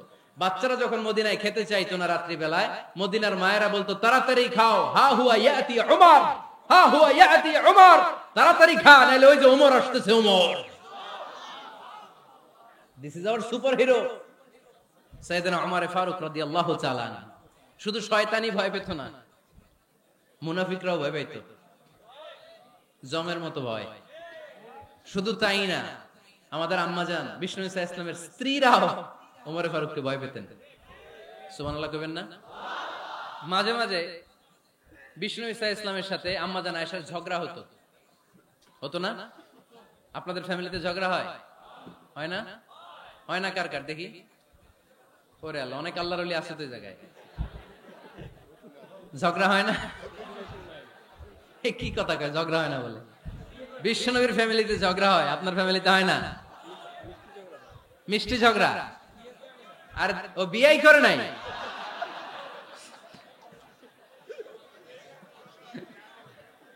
ঝগড়া তো হবেই। দাম্পত্য জীবনের মজাটাই তো এখানে, কখনো ঝগড়া, কখনো আনন্দ, একটু বৃষ্টি, একটু রোদ, একটু হাসি, একটু কান্না, ভালো লাগা, ভালোবাসা শেয়ার করে নেয়া, মিলেমিশে একাকার হয়ে যাওয়া, ঠিক কিনা? তো আল্লাহর হাবিব সাল্লাল্লাহু আলাইহি ওয়াসাল্লামের সাথে আম্মাজান আয়েশার ঝগড়া হতো। তো একদিন ঝগড়া হয়ে দুইজন রেগে আছে, খবরদার দুইজন রেগে থাকবেন না, আবার একজন রাগলে আরেকজন থেমে যাবেন, কারণ এই ছোট্ট ঝগড়া থেকে এটা অনেক সময় বিচ্ছেদের দিকে গড়ায়। আমার প্রিয় ফরিদপুরবাসী, ভাবি রেগে গেলে আপনি রাইগেন না, ওই দিন আপনি একটু ঠান্ডা থাকেন। আবার আপনি রেগে গেলে, আমার মাইকের আওয়াজ যদি ভাবিরা শুনেন, আপনারা রেগে যায় না, একটু ঠান্ডা থাকবেন। দুইজনে রেগে গেলে তো তৃতীয় বিশ্বযুদ্ধ শুরু হবে, তাই না? একজন রেগে গেলে আরেকজন ঠান্ডা, কারণ এই সামান্য ঝগড়া থেকে ইগোর কারণে এটা বিচ্ছেদ আর ডিভোর্স পর্যন্ত গড়ায়। আর শয়তান এখানে উস্কানি দেয়, কারণ ইমানদারদের ফ্যামিলি ভাঙতে পারলে শয়তান সবচেয়ে বড় খুশি হয়, আর ইমানদারদের ফ্যামিলি টিকে থাকলে খুশি হয়ে যায় কে? আম্মা জান আয়েশা রাদিয়াল্লাহু তাআলা আনহার সাথে বিষ্ণু ইসা ইসলামের ঝগড়া হতো মাঝে মাঝে। একবার ঝগড়া হলো, বিষ্ণু ইসা ইসলামও রাগ, আম্মা জান আয়েশাও রাগ। তো বিষ্ণু বললেন, আয়েশা ঝগড়া করে আর কতক্ষণ থাকবো, আসো মিটমাট করি। আয়েশা রাদিয়াল্লাহু বললেন, ঠিক আছে মিটমাট করবো। তো বিষ্ণু ইসা ইসলাম বললেন, মিটমাটের জন্য কারে ডাকবো? ওমর রে ডাকি। কয় না, ওমর রে না, ওমর গালিজ, ওমর অনেক রাগে, আমার ডর লাগে। কয় তাহলে তোমার আব্বারে ডাকি। কয় ডাকা। কি খুশি, মেয়েদের মধ্যে অভ্যাসটা আছে না নাই? তাহলে তোমার আব্বারে ডাকি। ডাকেন, ডেকে নিয়ে আসা হলো। আবু বকর রাদিয়াল্লাহু তাআলা আনহু দাঁড়ালেন, আম্মা জান আয়েশা দাঁড়ালেন, বিশ্বনবীও দাঁড়ালেন। বিশ্বনবী বললেন, আয়েশা তোমার আব্বা আসছে, এবার ঘটনা খুলে বলার পালা, তুমি বলবা নাকি আমি বলবো? আম্মা জান আয়েশা বললেন, আপনি বলেন, তবে ওয়ালা তাকুল ইল্লা হাক্কান, যেটা ঘটছে ওইটাই বললেন, মিথ্যা কথা কইেন না। আবু বকর রাদিয়াল্লাহু তাআলা আনহু রেগে মেগে আগুন, কি এই কথা তুমি কেমন করে বলো? বিশ্বনবী কি মিথ্যা কথা কখনো বলবে? রেগে মেগে দিলেন মেয়ের গালে এক চড়। বানিয়ে বলতেছি না, মুসনাদ আহমদ ইবনে হাম্বলের হাদিস। বাবার হাতের থাপ্পড়কে আম্মা জান আয়েশা উল্টে পড়লেন। সাইয়েদনা আবু বকর রাগে গড়গড় করছেন, আবার মারার জন্য তেড়ে গেলেন। এবার বাঁচার জন্য আম্মা জান আয়েশা বিশ্বনবীর পিছনে যে আশ্রয় নিলেন, বিশ্বনবী বাঁচানোর জন্য দুই হাত মেলে দাঁড়িয়ে গেলেন। পড়েন সুবহানাল্লাহ। বিশ্বনবী যখন দুই হাত মেলে দাঁড়িয়ে গেলেন, সাইয়েদনা আবু বকর রাদিয়াল্লাহু আনহু থেমে গেলেন। সাইয়েদনা আবু বকর রাদিয়াল্লাহু তাআলা আনহু ঘর থেকে বের হয়ে বারান্দায় দাঁড়ালেন। পড়েন সুবহানাল্লাহ। এবার বিশ্বনবী আম্মা জান আয়েশার কাছে যেয়ে বলেন, ইয়া আয়েশা কাইফা রাআইতিনি আন খাসতুকি মিনার রাজুল, দেখছো কেমনে বাঁচাইলাম? আমি না থাকলে ভর্তা বানাই ফেলতো আজকে। আমি বাঁচাইছি তোমারে, আমি, আমার লগে ঝগড়া করো তুমি। লজ্জায় পড়ে আম্মা জান আয়েশা খিলখিল করে হেসে দিলেন, বিশ্বনবীও হেসে দিলেন। দুইজনের হাসির মধুর আওয়াজ শুনে সাইয়েদনা আবু বকর বাইরে থেকে অবাক, কিরে এতক্ষণ না ঝড় তুফান, এখন দেখি হাসি। সালাম দিয়ে অনুমতি নিয়ে ভিতরে ঢুকলেন। ঢুকে দেখেন আম্মা জান আয়েশাও হাসে, বিশ্বনবীও হাসে। এ হাসি দেখে আবু বকর রাদিয়াল্লাহু আনহু হেসে দিলেন। আরশের উপর থেকে খুশি হয়ে গেলেন কে? এবার সাইয়েদনা আবু বকর রাদিয়াল্লাহু তাআলা আনহু বললেন, ইয়া রাসূলুল্লাহ আশরিকানি ফি সিলমিকুমা কামা আশরাকতুমানি ফি হারবিকুমা। ও নবী, যুদ্ধ লাগলে, দুইজন যুদ্ধ লাগলে মীমাংসার জন্য যেমনি আমারে ডাকেন, এরকম হাসি আর আনন্দের মুহূর্তেও আমারে একটু ডাকেন।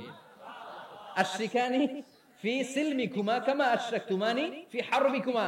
নবী, আপনাদের মধ্যে ঝগড়া লাগলে সন্ধি করার জন্য আমারে যেমনি ডাকেন, আপনাদের হাসি খুশি আনন্দ খুনসুটি এই মজাদার মুহূর্তগুলোতে আমারে বঞ্চিত রাখেন না, আমারে একটু ডাকেন। সুবহানাল্লাহ পড়েন। এই মুসনাদ আহমদ ইবনে হাম্বলের হাদিস শোনার উদ্দেশ্য হচ্ছে, বিশ্বনবী প্রথমে ওমর ফারুকের নাম বলেছিলেন। সাইয়েদনা আয়েশা বলে, না আমি ডরাই। হাইবাত, দিস ইজ কল্ড হাইবাত ওমর। একবার বিশ্বনবীর সব বিবিরা ধরলেন, ও নবী আমাদেরকে এটা দেন, ওইটা দেন, ঘরে এটা নাই, ওইটা নাই, ওইটা নাই। বিশ্বনবীকে, আমার কাছে কিচ্ছু নাই, যদি এমনি আমার বউ হয়ে থাকতে চাও থাকো, তাহলে তা না হলে যা লাগবে কিনে দেব, সাথে সাথে তালাকও দিয়ে দিব। কিছু দিতে পারবো না, আমার নাই তো, সামর্থ্য নাই। কিন্তু বিবিরাও ছাড়ে না, এটা দেন ওইটা দেন। বিশ্বনবী রহমতের নবী, বিবিদেরকে বুঝাতেও পারেন না। বিবিরা আবদার করতেছে, নবী এটা লাগবে ওইটা লাগবে। ইন দ্য মিন টাইম বিশ্বনবী একজনের সালাম শুনতে পেলেন। কে যেন দরজায় দাঁড়িয়ে বলতেছে, আসসালামু আলাইকুম। বিশ্বনবী দরজার দিকে তাকালেন, তাকিয়ে বললেন, ওয়া আলাইকুমুস সালাম। আর বুঝতে পারলেন এটা আমার ওমরের সালাম। সালাম দেওয়ার পরে বিবিদের দিকে তাকায় দেখে একজন বিবিও নাই, সব অন্দরমহলের ভিতরে দৌড়। সুবহানাল্লাহ পড়তে পারলেন না? This is our super hero Omar.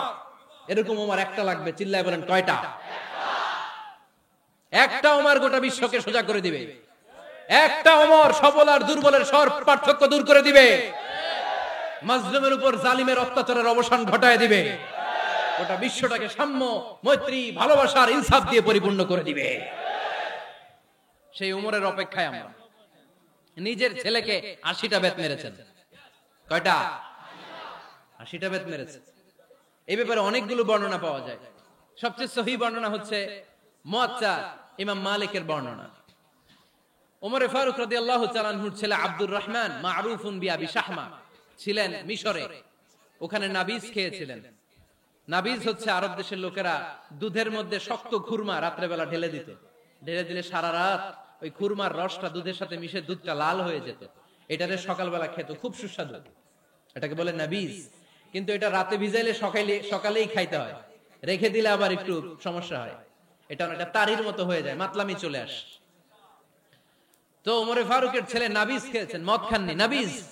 কিন্তু নাবিজ খাওয়াতে সাকরান চলে এসেছে। সাকরান চলে আসাতে এটা যখন প্রমাণিত হয়েছে, আমর ইবনে আস রাদিয়াল্লাহু তাআলা আনহু নাকি 80 বেত মেরেছেন মিশরে। কয় বেত? নিয়ম হচ্ছে সবার সামনে, ইনি সবার সামনে না মেরে একটু গোপনে মেরেছে। এই তথ্য যখন ওমরে ফারুকের কাছে এসেছে, উনি বললেন না, মারতে হবে সবার সামনে, আলাদা মারলা কেন? ও মদিনায় ফিরে আসলে আমি আবার 80টা মারব। মদিনায় ফিরে আসার পরে সাইয়েদনা ওমরে ফারুক ওই আগের 80টারে আর ধরেন নাই, নিজ হাতে আবার 80টা বেত মেরেছেন। এই বেত মারার 1 মাস পরে এই আবু শাহমা ইন্তেকাল করেছে। অনেক ঐতিহাসিক বলে এই বেতের আঘাতে মরেছে, কেউ কেউ বলেছে নিজের রোগের কারণে মরেছে। কিন্তু দিস ইজ দ্য ইনসাফ সিস্টেম অফ উমর। নিজের ছেলে বলে ছেড়ে দেয় নাই। এখন নিজের ছেলে হইলে 7 খুন মাফ, নেতার ছেলে হইলে 10 খুন মাফ, এলাকার মোড়লের ছেলে হইলে 10 খুন মাফ। নো পার্সিয়ালিটি ইন ইসলাম। ইসলামে পার্সিয়ালিটি নাই। আপনি নেতার ছেলে হন, আপনি বিজনেস ম্যাগনেটের ছেলে হন, আপনি যেই হন না কেন, ইসলামের দৃষ্টিতে সবাই সমান। চিল্লায় বলেন ঠিক কিনা? বনু মখজুমিয়া গোত্রের এক নারী চুরিতে ধরা পড়ল। সাহাবারা বললেন, নবী, মদিনার সবচেয়ে ভেরি প্রেস্টিজিয়াস এন্ড ডিগনিফাইড ফ্যামিলির মেয়ে, আপনি হাত কাটেন না, কারণ ইসলামের নিয়ম চুরি করলে কি কেটে দাও। বিশ্বনবী বললেন, বলো কি? হাত না কাটার জন্য তোমরা আমাকে রেকমেন্ড করছো? এটা আল্লাহর আইন। পৃথিবীর কেউ রেকমেন্ড করলো শোনার ক্ষমতা আমার নাই, কারণ আইনটা দিয়েছে কে? লাউ কানাত ফাতিমাতু বিনতি মুহাম্মাদিন সারাকাত লাকাতা মুহাম্মাদুন ইয়াদাহা। আরে বনু মাকসুমিয়া মেয়ে তো দূরের কথা, আমার কলিজার টুকরা ফাতেমাও যদি আজ চুরিতে ধরা পড়তো, তার হাত কেটে দিতে আমি 1 মিনিটও দেরি করতাম না। দিস ইজ ইসলাম। এই হচ্ছে ওমরে ফারুকের মানাকিব। এরকম ওমরে ফারুক কয়টা লাগবে? আওয়াজ করে বলতে হবে, কয়টা লাগবে? একটা লাগবে। এই সাইয়েদনা ওমরে ফারুক মদিনার প্রথম চিফ জাস্টিস ছিলেন। সর্বপ্রথম উনার পরামর্শে সাইয়েদনা আবু বকর রাদিয়াল্লাহু তাআলা আনহু কোরআনকে সংকলন করেছেন। আমরা এই যে কোরআন পড়ি 30 পারা, এমদাদিয়া লাইব্রেরির 114টা সূরা, কত সুন্দর সন্নিবেশ করা হয়েছে, এখানে সাজানো হয়েছে। আল্লাহর হাবিব সাল্লাল্লাহু আলাইহি ওয়াসাল্লামের সময় কি এরকম কোরআন ছিল নাকি? ছিল না। খেজুর পাতার মধ্যে, গাছের বাকলের মধ্যে, ওটের বড় হাড্ডির মধ্যে আর পাথরের মধ্যে খোদাই করা কোরআন ছিল। সাইয়েদনা আবু বকরের সময় রাদিয়াল্লাহু তাআলা আনহুর সময় যুদ্ধ হলো, 70 জন হাফেজ সাহাবী ইন্তেকাল করলেন। সাইয়েদনা আবু বকর রাদিয়াল্লাহু তাআলা আনহুকে ডেকে ওমর ফারুক বললেন, ও আবু বকর, এইভাবে হাফেজে কোরআন সাহাবীরা যদি দুনিয়া থেকে বিদায় হয়ে যায়, আল্লাহর কোরআনও তো বিদায় হয়ে যাবে। আমার পরামর্শ হলো আপনি সব বয়োজ্যেষ্ঠ সাহাবীদেরকে একসাথে করে কোরআনের সব কাগজগুলোকে একসাথে করে একটা নির্ধারিত কপির মধ্যে কোরআনকে সংকলন করে ফেলেন। সাইয়েদনা আবু বকর বললেন, যেটা আমার নবী করে না, এটা আমি কেমনে করি? কিন্তু ওমরে ফারুক নাছরবান্দা বলে না, এটা করলে কোনো খারাপ হবে না, ভালোই হবে। মুসলিম উম্মার জন্য এক জায়গায় কোরআন সন্নিবেশিত থাকবে, আপনি করেন। সাইয়েদনা আবু বকর রাজি হয় না, ওমরে ফারুকও ছাড়ে না। ওমরে ফারুক বলতে বলতে বলতে বলতে এমন ভাবে সাইয়েদনা আবু বকর রাদিয়াল্লাহু তাআলা আনহুকে ধরলেন, সব শেষে সাইয়েদনা আবু বকর ওমরে ফারুকের কথায় কোরআন সংকলনে রাজি হয়ে গেলেন। পড়েন সুবহানাল্লাহ। উনি বললেন, ওমর যখন আমাকে বারবার বুঝাতে লাগলো, আল্লাহ তাআলা আমার হৃদয়টা ওমরের কথা শোনার জন্য খুলে দিলেন। আল্লাহ তাআলা কেমন যেন আমাকে ইলহাম করলেন, আবু বকর করো, এই কাজের মধ্য দিয়ে আমি আমার কোরআনকে গোটা বিশ্বে জীবিত রেখে দেব। This is Umar. এই যে আমরা হিজরি সনের যে আমরা গণনা করি, সাইয়েদনা ওমর ফারুক এই হিজরি সনের গণনা শুরু করেছেন। সাহাবারা বলল, আমিরুল মুমিনিন, খ্রিস্টানদের ঈসাই সন আছে, আমাদের মুসলমানদের কোনো সন নাই। আমাদের একটা সন থাকলে আমাদের জিজিয়া নিতে, আমাদের যাকাতের টাকা উত্তোলন করতে অনেক সুবিধা হবে। ওমর ফারুক বললেন, তাহলে কোন সালকে হিজরি, কোন সালকে মুসলিম সাল হিসেবে আমরা ঘোষণা দিতে পারি? একজন বলল, আমার নবী যেই সালে জন্মগ্রহণ করেছেন ওই সালে। ওমর ফারুক বললেন, না, আমার নবীর জন্ম আমাদের জন্য খুশির দিন, কিন্তু এটা আমাদের জন্য প্রেরণা নয়। প্রেরণা নবীর কাজে, ঠিক কিনা? আরো কিছু সাহাবারা বলল, তাহলে যেই সালে আমার নবী ইন্তেকাল করেছে ওইটারে প্রথম সাল ধরেন। ওমর ফারুক বললেন, না, যেদিন তিনি ইন্তেকাল করেছেন এটা আমাদের দুঃখের দিন, এটা আমাদের প্রেরণা নয়। আমাদের প্রেরণা হচ্ছে বিশ্বনবীর ত্যাগ, তিতিক্ষা আর কাজের মধ্য দিয়ে। জোরে কোন ঠিক কিনা? ওমর ফারুক বললেন, যেদিন বিশ্বনবী ইসলাম রক্ষায় নিজের মাতৃভূমি ছেড়ে মক্কা থেকে মদিনায় গিয়েছেন, ওই দিনটাকে হিজরি প্রথম দিন ধরে আমরা হিজরি সাল গণনা করে শুরু করে দেব। ওইটাই হচ্ছে হিজরি সন। সেখান থেকে হিজরি সনের প্রবর্তন করেছেন সাইয়েদনা ওমর ফারুক রাদিয়াল্লাহু তাআলা আনহু।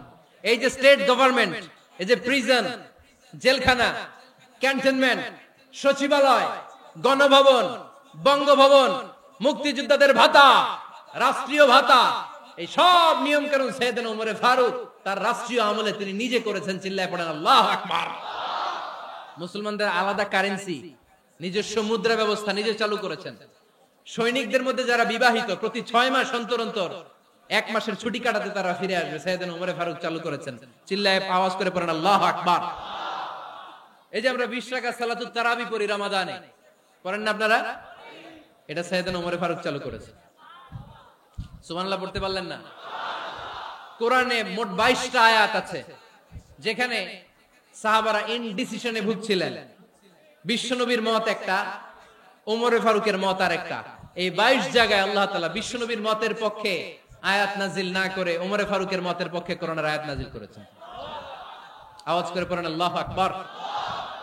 এদিকে উঠলেন কেন আপনারা? যারা উঠছেন আমার দিকে তাকান।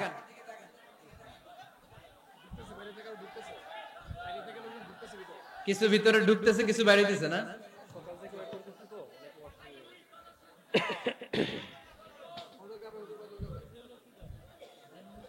সাইয়েদনা ওমর ফারুক, আমরা সাহাবীদের জীবন চরিত পড়তে চাই না, কত যে অনুপ্রেরণামূলক দৃষ্টান্ত সাইয়েদনা ওমর ফারুক আমাদের জন্য রেখে গিয়েছেন।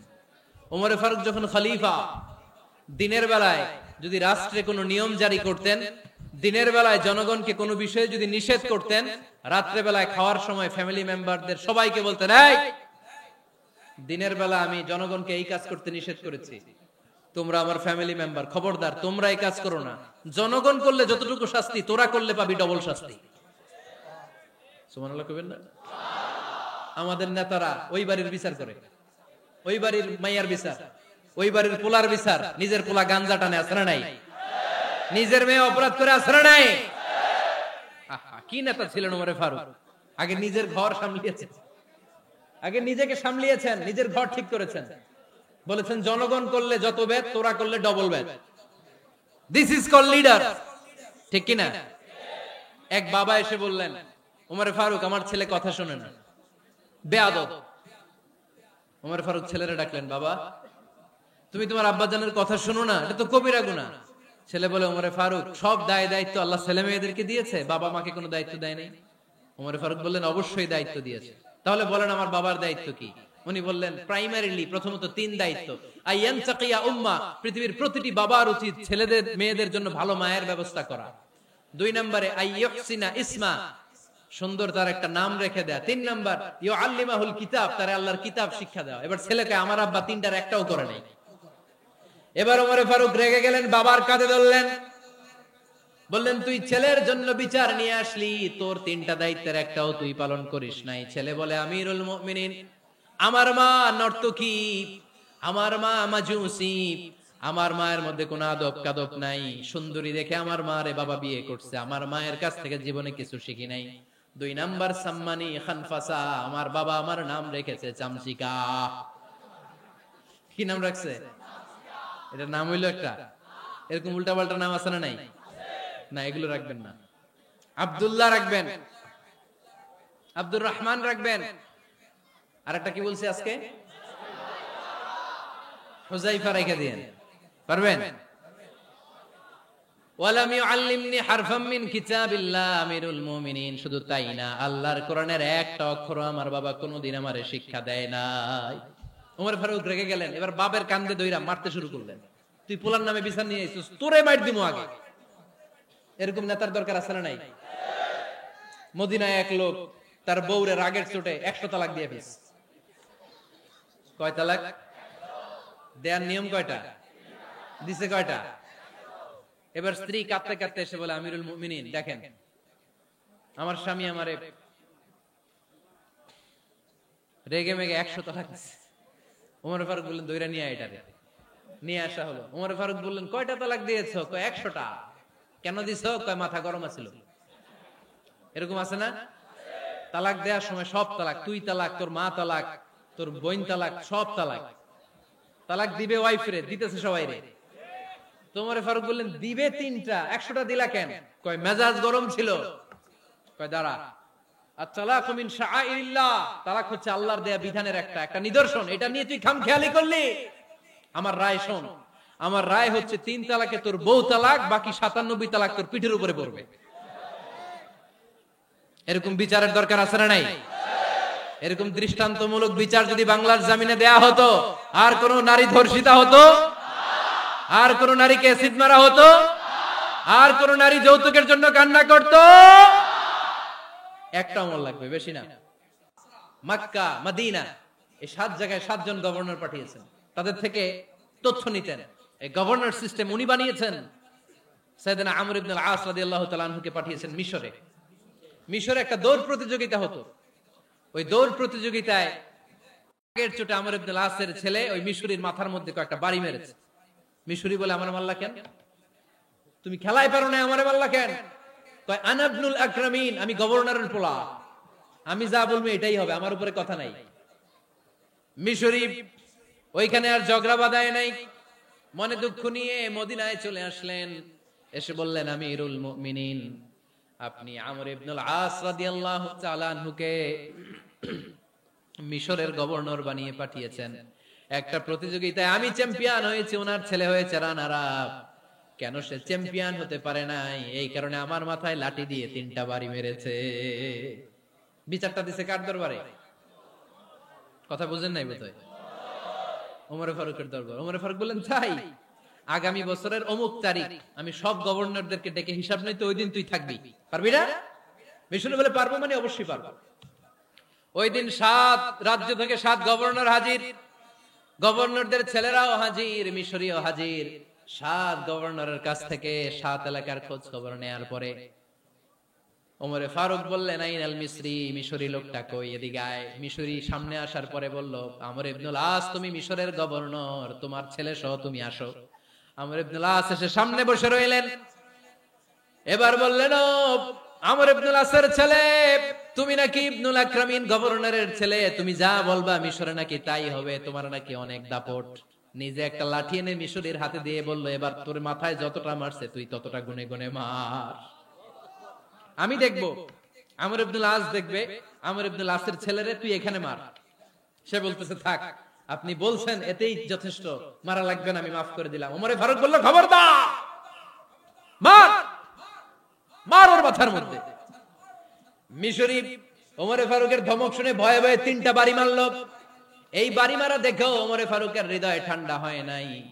লজ্জায় আমর ইবনুল আস, বয়স হয়ে গিয়েছে সাহাবা, মাথা তখন টাক, মাথায় চুল নাই, লজ্জায় মাথাটা হেট হয়ে মাথাটা নিচু করে রেখেছে। এবার রাগের চোটে ওমরে ফারুক বললেন, এবার আমর ইবনুল আসের টাক মাথার মধ্যে একটা মার, মার। কেন ছেলেকে শিক্ষা দিতে পারে নাই? ইয়া আমর ইবনুল আস, মাতা জাআলতুমুন নাস আবিদা, তোমরা কখনো পাঠাই নাই, খবরদার, জনগণ তাদেরকে দেখভাল করার জন্য তোমাদেরকে পাঠানো হয়েছে, তাদের উপর কোনো অত্যাচার করার জন্য নয়। চিল্লায় বলেন ঠিক কি না? এরকম নেতা কয়টা লাগবে? কয়টা? ওই নেতার নাম কি? ওমর। হ্যাঁ, হুয়া ইয়াতি ওমর। 22 জায়গায় বিশ্বনবী কয় একটা, ওমরে ফারুক বলে আরেকটা। আল্লাহ বলে, বিশ্বনবী আপনার পক্ষে আমি আয়াত নাজিল করতে পারলাম না, আমি ওমরের পক্ষে নাজিল করে দিলাম। বিশ্বনবী বলতেন, ইন্নালি কুল্লি উম্মাতিন মুহাদ্দাস, সব উম্মতের মধ্যে, সব নবীদের উম্মতের মধ্য থেকে একজন করে আল্লাহ তাকে মুহাদ্দিস বানাতো। মুহাদ্দিস না, মুহাদ্দাস। মুহাদ্দাস মানে এমন লোক যিনি যা ভাবতো ওই ভাবনাটাই আল্লাহ আয়াত হিসেবে নাজিল করে দিতেন। বিশ্বনবী বলেন, আমার উম্মতের মধ্যে মুহাদ্দাস হচ্ছে সাইয়েদনা ওমর। মদিনার সবচেয়ে বড় মুনাফিকের নাম আব্দুল্লাহ ইবনে উবাই ইবনে সালুল। সব মুনাফিকদের সরদার, কিন্তু এই মুনাফিকের ছেলেটা হলো পাক্কা ইমানদার। এই ছেলের নাম হলো আব্দুল্লাহ। আওয়াজ করে বলেন, ছেলের নাম কি? আব্দুল্লাহ ইবনে উবাই ইবনে সালুল মুনাফিক সরদার যখন ইন্তেকাল করলো, সাইয়েদনা আব্দুল্লাহ রাদিয়াল্লাহু তাআলা আনহু বিশ্বনবীর কাছে এসে চোখের পানি ছেড়ে ডেকে বলে, নবী আপনিও জানেন আমিও জানি, মদিনার সবাই জানে আমার আব্বা মুনাফিকদের সরদার, কিন্তু আমার মন তো মানে না, আমার তো পিতা, আমার তো বাবা লাগে, আমার তো মন মানে না। আপনিও জানেন মুনাফিক, আমিও জানি মুনাফিক। নবী আপনার দরবারে কিছু আমি চাই না, আপনার গায়ের একটা জামা দেন, আপনার জামাটা পরিয়ে আমার বাবারে দাফন দিব। এর উসিলায় যদি আমার আব্বারে আল্লাহ মাফ করে দেয়, দয়ার নবী মায়ের নবী জামা খুলে দিয়ে দিলেন। পড়েন সুবহানাল্লাহ। আব্দুল্লাহ রাদিয়াল্লাহু তাআলা আবার আবদার চললেন, নবী জানি আমার বাবা মুনাফিক, কিন্তু আমার তো বাবা, আপনার দরবারে ফরিয়াদ, আপনি নিজে যে আমার বাবার জানাজার নামাজের ইমামতি করবেন। দয়ার নবী মায়ার নবী জানাজার নামাজে যেতে চাইলেন। ওমরে ফারুক বললেন, নবী না, খবরদার আপনি উবাই ইবনে সালুলের জানাজায় যাবেন না। বিশ্বনবী জোর করে যেতে চাইলেন। সাইয়েদনা ওমরে ফারুক বিশ্বনবীর জামা পেছন থেকে টেনে ধরলেন। আল্লাহু আকবার। টেনে ধরলেন, যাবেন না আপনি। ওমরে ফারুকের হাত থেকে হ্যাচকা টান মেরে জুব্বা টান দিয়ে বিশ্বনবী জানাজায় চলে গেলেন। রব্বুল আলামিন আয়াত নাজিল করলেন, ইস্তাগফির লাহুম আও লা তাস্তাগফির লাহুম ওয়া ইন তাস্তাগফির লাহুম ৭০ মাররাতান ফালান ইয়াগফিরাল্লাহু লাহুম। নবী গো, একবার নয়, দুইবার নয়, ৭০ বারও যদি এই মুনাফিকের জন্য আপনি ক্ষমা চান, তার জন্য ক্ষমা নাই, তার জন্য আছে জাহান্নাম। ওয়ালা তাকুম, আপনি যাবেন না আলা কবরি, কখনো তাদের জানাজায় যাবেন না। এই যে একটা ভুল করে ফেলছেন, এটা এইবারই শেষ, এরপরে আর যাবেন না। সাইয়েদনা ওমর ফারুকের পক্ষে আল্লাহ তাআলা কোরআনের আয়াত নাযিল করে দিলেন। চিল্লায় পড়েন আল্লাহু আকবার। এভাবে 22টা জায়গায় ওমর ফারুক যা বলেছে, এটা নিয়ে একটা আলাদা আলোচনা হইতে হবে। আলাদা একটা আলোচনা লাগবে যে 22টা আয়াতে আল্লাহ তাআলা বিশ্বনবীর পক্ষে কোরআনের আয়াত নাযিল না করে সাইয়েদনা ওমর ফারুকের পক্ষে আয়াত নাযিল করেছেন। চিল্লায় পড়েন সুবহানাল্লাহ। ওই ওমর ফারুককে আমাদের মডেল বানানোর দরকার আছে না নাই? ওই ওমরে ফারুকের জীবনী আমাদের ছেলে মেয়েদেরকে পড়ানোর দরকার আছে না নাই? আমাদের ভবিষ্যৎ প্রজন্ম এগুলো জানে না। ওরা সালমান খান দেখে বড় হয়, ওরা শাহরুখ খান দেখে বড় হয়, ওরা ঋত্বিক রোশনকে দেখে বড় হয়। ওরা মনে করে যে এরাই বড় সুপার হিরো। আমাদের যে কত বড় সুপার হিরো আছে এরা জানেই না। নতুন প্রজন্মের কর্ণকোহরে সাইয়েদনা ওমরে ফারুকের ইতিহাস পৌঁছে দেওয়ার দরকার আছে না নাই? ওমরে ফারুকের ইন্তেকালের ঘটনাটা বলেই আমরা মোনাজাতের দিকে যাব। শুনবেন? শুনতে চান? উনি স্বপ্নে দেখলেন একটা লাল মোরগ ওনাকে 3টা ঠোকর মেরেছে। কয়টা? উনি জুমার নামাজে, জিলহজ মাসের শেষ সপ্তাহে জুমার নামাজে বললেন যে একটা লাল মোরগ 3টা ঠোকর মেরেছে। মুগীরা ইবনে শুবা রাদিয়াল্লাহু তাআলা আনহুর দাস আবু লুলু আল মাজুসি, এই লোকটা খঞ্জর বানাতে পারত। মুগীরা রাদিয়াল্লাহু তাআলা আনহুর দাস। মুগীরা প্রতিদিন 4 দিরহাম করে চার্জ করত, যেহেতু দাস। সে এসে বিচার দিল, আমিরুল মুমিনিন, মুগীরা আমার থেকে বেশি টাকা চায়, জুলুম করে। ওমরে ফারুক বললেন, তাই? তুমি কি কাজ জানো? বলে, আমি খঞ্জর বানাতে জানি। বাড়ি কই? পারস্য। আরে তুমি খঞ্জর বানাতে জানলে তো 4 দিরহাম অনেক কম, সে তো আরো বেশি টাকা নেওয়া দরকার ছিল তোমার থেকে। আবু লুলুর এই কথা পছন্দ হয় নাই। সে কয়, ওমর তুমি সবারে দয়া দেখাও, আর আমার ক্ষেত্রে কঠিন নিয়ম বানাইলা, দাঁড়াও এই নিয়ম তোমারে আমি দেখাবো। এই রাগে সে বাড়িতে যে একটা খঞ্জর বানালো। কি বানালো? খঞ্জর চিনেন? ছোট্ট ছুরি। কিছুদিন আগে ওমানের সুলতান কাবুস ইন্তেকাল করেছে, জানেন আপনারা? ওনার এই কোমরের মধ্যে খঞ্জর থাকতো, ছবিতে দেখছেন? আরব শায়েখ যারা সুলতান আমির, কোমরে কি থাকে? ছোরা থাকে, খঞ্জর।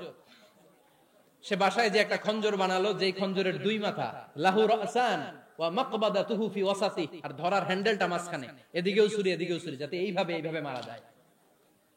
সে ধার দিতে লাগলো আর বলল, ওমর দাঁড়াও তোমারে আমি দেখাবো। ওমর ফারুক মসজিদে নববীর ইমাম, ফজরের নামাজের সময় এই আবু লুলু আল মাজুসি বুরনুস পরে, চাদর পরে লুকিয়ে লুকিয়ে, সে অগ্নি উপাসক, মুমিন নয়, ওমরে ফারুককে অ্যাটাক করার জন্য গেলেন মসজিদে নববীতে। ওয়াকানু ইউসাল্লুনা বিগালাস, তখন ওনারা অন্ধকারে নামাজ পড়তো।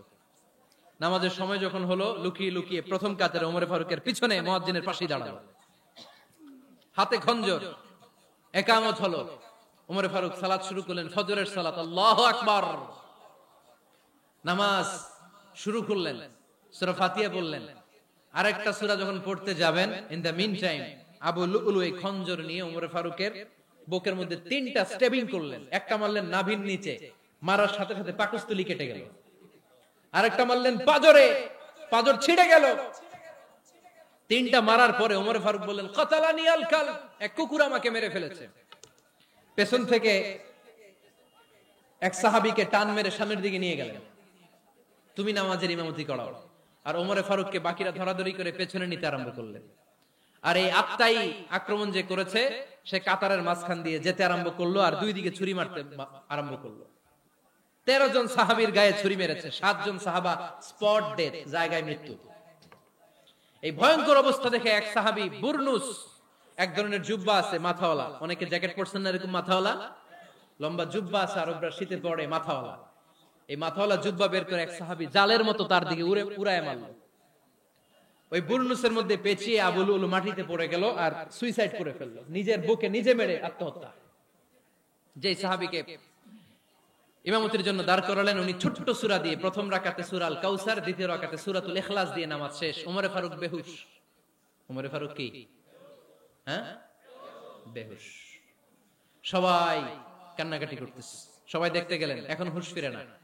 মুখের মধ্যে, মুখ খুলে রাষ্ট্রের চিকিৎসক মুখের মধ্যে দুধ দিলেন, ওই নাভি দিয়ে দুধ বের হয়ে যায়, পাকস্থলী কেটে ওখান দিয়ে দুধ বের হয়ে যাচ্ছে। তারা বললো ওনারে বাঁচানো সম্ভব না, দেখেন হুঁশ ফিরে কিনা। হুঁশ ফিরলে ওনার পরে কে আমির হবে, উনি যেন প্যানেল ঠিক করে দিয়ে যায়। সবাই তাকিয়েছে ওমরে ফারুকের চোখের দিকে। আল্লাহর মেহেরবানিতে ঘন্টা খানিক পরে উনি চোখ খুললেন। চোখ খোলার পরেই বলেন নাই, ও মা আমি মরে যাই। চোখ খোলার পরে উনি বলেন নাই, কে মারলো আমারে। চোখ খোলার পরে উনি বলেন নাই, আমার পরে নেতা কে হবে। চোখ খোলার পরে সর্বপ্রথম কথাটি ছিল, আসল্লান নাস, আমার নেতৃত্বে যে ফজরের নামাজটা শুরু হয়েছিল, এটাকে ঠিক মতো তোরা পড়েছিলি? আমার নেতৃত্বে যে ফজরের জামাত শুরু হয়েছিল, সেটা ঠিকঠাক মতো সমাপ্ত হয়েছিল কিনা আগে বল। আসল্লান নাস, নামাজটা হয়েছে কিনা বল। সুবহানাল্লাহ বলতে পারলেন না? This is Umar, hour super hero. নেতা অনেকগুলো লাগে না, এরকম নেতা একটাই যথেষ্ট, যে গোটা বিশ্বকে কাঁপায় দিতে পারে। চিল্লায় বলো ঠিক কিনা? আমরা চাই আমাদের ছেলেগুলো উমরে ফারুকের মতো বড় হোক। আমরা চাই আমাদের ছেলে মেয়েগুলো খাব্বাব, খুবাইব, সাইয়েদনা আলী, উসমান, আবু বকর রাদিয়াল্লাহু তাআলা আনহুর অনুসরণে বড় হোক, ঠিক কিনা? আমরা একটা ওমর চাই, যিনি আমাদেরকে সালাতের শিক্ষা দিয়ে গিয়েছেন, ইন্তেকালের আগে বলেছেন সাল্লান নাস। এজন্য আমরা যেন নামাজ কখনো নষ্ট না করি। আল্লাহর জমিনে দ্বীন বাস্তবায়ন আসাদুহুম ফি আমরিল্লাহি উমর। ওমর রাদিয়াল্লাহু তাআলা আনহুর মতো এত কঠোর কেউ ছিলেন না। তাই দ্বীন বাস্তবায়নে আমরা যেন কাউরে ছাড় না দেই। সবার আগে আল্লাহর দ্বীন, সবার আগে আল্লাহর কোরআন, সবার আগে আমার ইসলাম, ঠিক কিনা? চাইলেই কেউ এদেশ থেকে ইসলামরে মিটাই দিতে পারবে না। যে দেশে আল্লাহু আকবার ধ্বনির সাথে সাথে সূর্য উঠে যায়, আল্লাহু আকবার ধ্বনির সাথে সাথে সূর্য ডুবে যায়, সে দেশে আর কিছু থাকবে না থাক, আমার ইসলাম থাকবেই। আর কিছু থাকবে না থাক, আমার কোরআন থাকবেই। সে ইসলামের সাথে থাকতে রাজি আছেন তো? কোরআনের সাথে থাকতে রাজি আছেন তো?